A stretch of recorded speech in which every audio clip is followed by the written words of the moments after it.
नमस्कार, the fact media में आपका स्वागत है।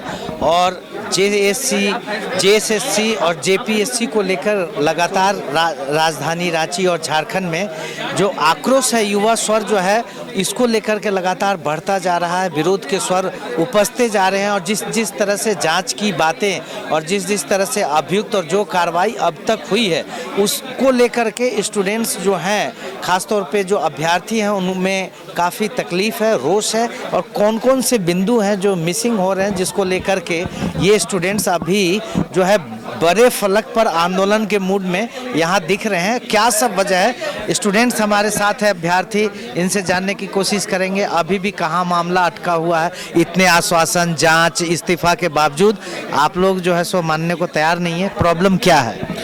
सबसे पहले तो धन्यवाद द फैक्ट मीडिया को अपनी बात को रखने के लिए। सबसे पहले मैं यह सरकार से प्रश्न करना चाहता हूं कि आप लोग जो जांच करवाते हैं वो जांच तो स्टार्टिंग में तो आप लोग बहुत तेज़ी दिखाते हैं, लेकिन बाद में आप लोगों की जांच बीच में क्यों अटक जाती है? सबसे पहले बात करते हैं कि जेएसएससी सीजीएल जिसकी परीक्षा रद्द हुई थी, उसमें जवाबदेहिता किसकी, कौन जवाबदेही कि पेपर लीक हुआ, किसको सजा हुई, किसके खिलाफ चार्जशीट हुआ? किसी को नहीं। जो जेएसएससी 2023 वाली जो परीक्षा एक बार रद्द हुई थी, सरकार ने जो रद्द की थी परीक्षा, उसमें किसी की जवाबदेही तय नहीं हुई।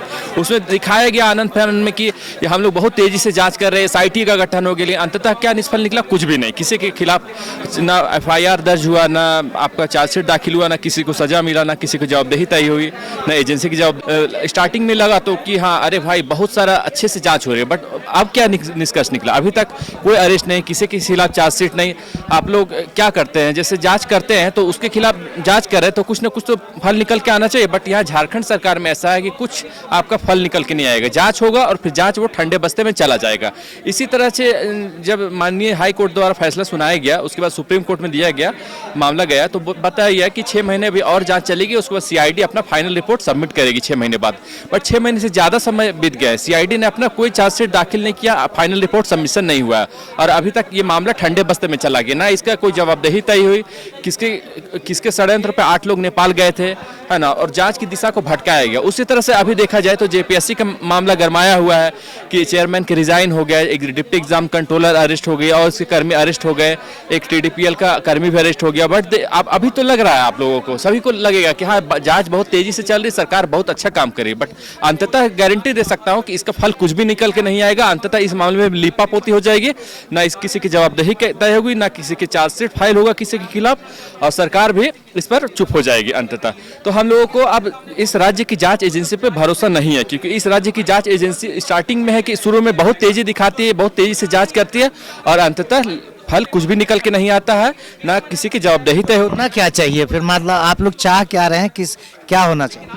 होना ये चाहिए कि आपका न्यायपालिका के आपका गाइडेंस में या फिर उस न्यायपालिका के मॉनिटरिंग में जांच कमेटी बनाई जाए और उसी के दिशा निर्देश में जांच की जाए, या फिर माननीय मुख्यमंत्री या फिर आपके सरकार या फिर आपका हाई कोर्ट जो है वो आपका सीबीआई इंक्वायरी के लिए आदेश दे सकती है। तो सीबीआई इंक्वायरी अगर हो जाए तो हम लोग मानेंगे कि हाँ सरकार निष्पक्ष है, ना सरकार को कोई डर है, ना एजेंसी को कोई डर है, ना आयोग को कोई डर है। बट यहाँ तो सीबीआई जांच के नाम से तो सरकार पीछे हट जाती है, बस अपने सबसे सर्वोत्तम एजेंसी को आगे लगा देती है, राज्य सरकार की एजेंसी, और वो एजेंसी ऐसा काम करती है कि स्टार्टिंग में लगता है कि बहुत कुछ अच्छा चल रहा है, बट लास्ट में वो अंततः ठंडे बस्ते में चला जाता है, कुछ भी फलाफल निकल के नहीं आता है। हाँ, जांच है उस पर भरोसा नहीं है और आप लोग सीबीआई की जांच की मांग कर। बिल्कुल, जांच पे इसलिए भरोसा नहीं है सर। जेएसएससी सीजीएल जो जिसकी परीक्षा रद्द हुई, किसको सजा हुई बताइए? कि एक व्यक्ति जिसको सजा हो गई, उसके खिलाफ चार्जशीट फाइल हो गया, कुछ नहीं हुआ।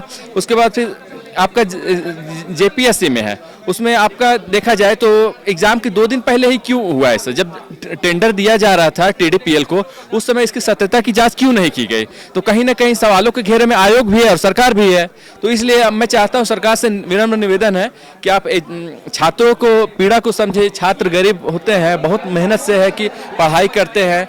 आपका ये जो छात्र अभी पढ़ाई कर रहे हैं वो कुछ अर्निंग कर सकते हैं, अपने फैमिली को सपोर्ट कर सकते हैं, आगे बढ़ सकते हैं, बट ये है कि अपनी जवानी और पैसा पढ़ाई में बर्बाद कर रहे हैं। बट यहाँ की सरकार है कि ब्लैकलिस्टेड एजेंसी को एग्जाम कंडक्ट कराने देती है और एजेंसी एग्जाम में झोल करती है, अपने लोगों को पास करवाती है, धन उगाही का मामला उत्पन्न। कुछ आंदोलन को लेकर के भी बात आ रहा है कि आप लोग इसको लेकर के एजिटेशन बड़े स्तर पे करने जा रहे हैं, तो क्या इसको लेकर के भी कुछ छात्र लोग रणनीति बना रहे हैं?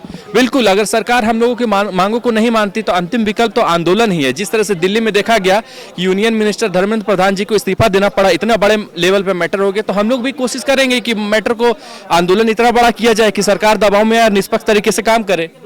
आपका नाम क्या? पवन कुमार नाम हुआ मेरा सर। आप जेएसएससी का एग्जाम या जेपीएससी से जुड़े हैं? जी सर, मैं जेएसएससी का भी एग्जाम दिया था, मैंने जेपीएससी सिविल सर्विसेज भी क्वालिफाई किया हूँ, जेपीएससी एफआरओ मेंस भी क्वालिफाई किया हूँ। बट फिर भी मैं चाहता हूँ कि एफआरओ और एसीएफ दोनों का एग्जाम एकदम सिरे से कैंसिल हो, जबकि मैं पास आउट हो। क्योंकि ऐसा सुनने में आया सर कि एफआरओ मेंस की कॉपियां बाहर होटलों में जाके मेंस की कॉपियां लिखवाई गई है और वो चीज़ सबमिट हुआ है, और ऐसा भी हुआ है कि वो लोग पास भी किए हैं। मैं कुछ लोगों को जानता हूँ, नाम नहीं बता सकता हूँ कैमरे के सामने, बट वो लोग है कि पैसा दिए हैं, कॉपी बाहर में लिखे हैं और फिर वो लोग एग्जाम को पास भी किए हैं। तो देखा जाए तो सारे एग्जाम में ही झोल है यहाँ पे।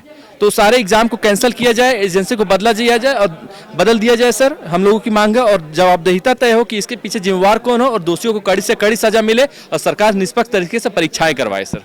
तो आपने सुना, ये स्टूडेंट्स हैं, ये रांची में आज एकत्रित हुए हैं। प्रेस क्लब का परिसर है, आप देख सकते हैं ये सारे स्टूडेंट्स यहाँ पर जुटे हैं और जो अगली रणनीति है स्टूडेंट्स आंदोलन को लेकर के वो तय कर रहे हैं। यहाँ प्रेस कॉन्फ्रेंस कर रहे हैं और जो स्टूडेंट्स की जो भविष्य की योजना है, ये दिल्ली की हवा क्या रांची की सड़कों पर आ गई है।